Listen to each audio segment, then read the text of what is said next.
ആദ്യം തന്നെ പറയാം, നമ്മുടെ വണ്ടിയല്ല, കൊച്ചുപ്പയുടെ കാറാണ്. ഒരു നീണ്ട യാത്ര കഴിഞ്ഞ് നല്ലപോലെ സൂഫി മന്തിയും തട്ടി കിടന്നുറങ്ങിയിട്ട് എണീറ്റ് മത്തടിച്ച് കുക്കുവിനുള്ള പാല് കൊടുക്കുന്ന കാഴ്ചയാണ് നിങ്ങൾ ഇപ്പൊ കണ്ടത്. റോക്കിന്റെ പൊസിഷൻ ഇപ്പുറത്തേക്ക് മാറ്റിയത് എപ്പോഴും എനിക്ക് മറന്നു. വണ്ടി എടുക്കാൻ പോയേച്ചൊക്കെ വന്നപ്പോഴത്തേക്ക് ദോശമാവും അപ്പം മാവും മേടിച്ചുകൊണ്ട് വന്നിരുന്നു. ഇതിന്റെ ബോട്ടിലൊക്കെ ഞാൻ ആ ബാസ്ക്കറ്റിന്റെ പുറകിലായിട്ട് ഇങ്ങനെ അടുക്കിയാണ് വെച്ചേക്കാറുള്ളത്. അവിടെ നിന്ന് അതെല്ലാം കൂടെ പിറക്കിയെടുത്തു. ഇഡ്ലിക്കും ദോശയ്ക്കും ഉള്ള മാവാണ് നമ്മൾ ആദ്യം ഒഴിച്ചു വെക്കുന്നത്. ഇഡ്ലിക്കുള്ളതിൽ കവറിൽ വെള്ളം ചേർക്കുന്നതിന് മുമ്പും ദോശയ്ക്കുള്ളതിൽ ബാക്കി ഒഴിച്ചിട്ട് ഇത്തിരി വെള്ളം കൂടെ ചേർത്ത് അതിലേക്ക് ഒഴിക്കും. ദോശമാവിന് മാവ് ഇത്തിരി നീണ്ടിരുന്നാലും കുഴപ്പമില്ലല്ലോ. അതാണ് ഇഡ്ലി ദോശ എന്ന് രണ്ടുപേരും. അപ്പം മാവ് ആവുമ്പോഴത്തേക്ക് പക്ഷേ ഈ പരിപാടിയൊന്നുമില്ല. രണ്ടിലും ഒരല്പം വെള്ളം ഞാൻ ചേർക്കാറുണ്ട്. അതുകൊണ്ട് അതിൽ രണ്ടിലും ഞാൻ അപ്പം എന്ന് തന്നെയാണ് എഴുതി വെച്ചേക്കുന്നത്. ഈ 4 ബോക്സ് അങ്ങനെ ഫ്രിഡ്ജിൽ കൊണ്ട് വെക്കുമ്പോഴുണ്ടല്ലോ, ഇനി 4 ദിവസത്തേക്കുള്ള ബ്രേക്ക്ഫാസ്റ്റിന്റെ കാര്യത്തിൽ അങ്ങനെ വലിയൊരു സമാധാനമാവും. കുക്കൂനാണെങ്കിൽ എക്സാമും സ്റ്റാർട്ട് ചെയ്യുകയാണ് മൺഡേ. 4 മണിക്ക് അലാം അടിച്ചപ്പോൾ എണീറ്റ് കുക്കൂന്റെ പാൽ അവൻ്റെ വെച്ച് ചൂടാക്കി അവനെ അങ്ങനെ ട്യൂഷന് പറഞ്ഞു വിട്ടിട്ട് പിന്നെയും പോയി ഉറങ്ങി എണീറ്റിട്ടാണ് ഞാൻ ഈ പരിപാടിയൊക്കെ ചെയ്യുന്നത്. അതുകൊണ്ട് തന്നെ എൻ്റെ ചായ ഇനി ഇടണം. ഇതിന്റെ കൂടെ ഏതെങ്കിലും ഒരു ബോട്ടം ചേരുന്നുണ്ടോ എന്ന് നോക്കാനായിട്ട് അലമാരി തുറന്നപ്പോൾ കറക്റ്റ് അതേ പ്രിന്റിൽ ഇരിക്കുന്നു നമ്മൾ മുമ്പ് മേടിച്ചിട്ടുള്ള യെല്ലോ കുർത്തയുടെ പാൻറ്. അങ്ങനെ അത് ഞാനൊരു കോഡ് സെറ്റ് പോലെ ഒന്ന് പെയർ ചെയ്തു. അല്ലാതെ ഉറക്കത്തിൽ എണീറ്റിട്ടില്ല. ഇതിപ്പോൾ എന്താ ഇത്ര ക്ഷീണമെന്ന് ചോദിച്ചു കഴിഞ്ഞാൽ കുറച്ച് ദൂരത്ത് പോകണമായിരുന്നു.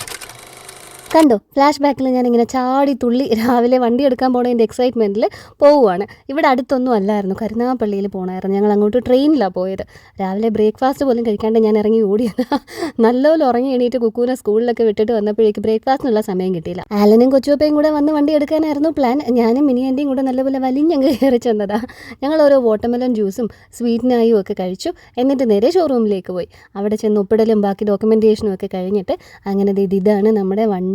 ഞാൻ ഏത് കാലം മുമ്പിലോട്ട് വെച്ചാൽ എനിക്ക് നീളം തോന്നിക്കും എന്നാണ് ആലോചിച്ചുകൊണ്ടിരിക്കുന്നത്. അപ്പോൾ എടുത്തേക്കുന്ന വണ്ടി i20 ആണ്. അങ്ങനെ റിവീലിംഗ് ഒക്കെ കഴിഞ്ഞു. ഇത് കഴിഞ്ഞിട്ട് ഞങ്ങൾക്ക് അവിടെ ചെറിയൊരു കേക്ക് കട്ടിങ്ങും അറേഞ്ച് ചെയ്തിട്ടുണ്ടായിരുന്നു. ഇതെല്ലാം കഴിഞ്ഞ് നമ്മൾ അവിടെ നിന്ന് വണ്ടി എടുത്തുകൊണ്ട് ഇറങ്ങി. അപ്പോൾ ഇതാണ് നമ്മുടെ മാവേലിത്തയ്യൽ വീട്ടിലേക്ക് വരുന്ന പുതിയ വണ്ടി. വണ്ടി വന്ന സ്ഥിതിക്ക് ഇനി മന്തി വരണമല്ലോ. നേരെ റാഹത്തിലോട്ട് പോയിട്ട് ഞാനും ആലനും ഓരോ സൂഫി മന്തിയും കൊച്ചുവപ്പം ഒരു ബീഫ് വാരിയല് ബിരിയാണിയും, നോമ്പായതുകൊണ്ട് മിനി ആൻറ്റി പനീർ ബിരിയാണിയും കഴിച്ചു. വൈകുന്നേരത്തെ സൺസെറ്റ് ഒക്കെ ആസ്വദിച്ച് ഇനിയിപ്പോൾ ഇവിടെ എവിടെയെങ്കിലും അങ്ങ് കൂടാം.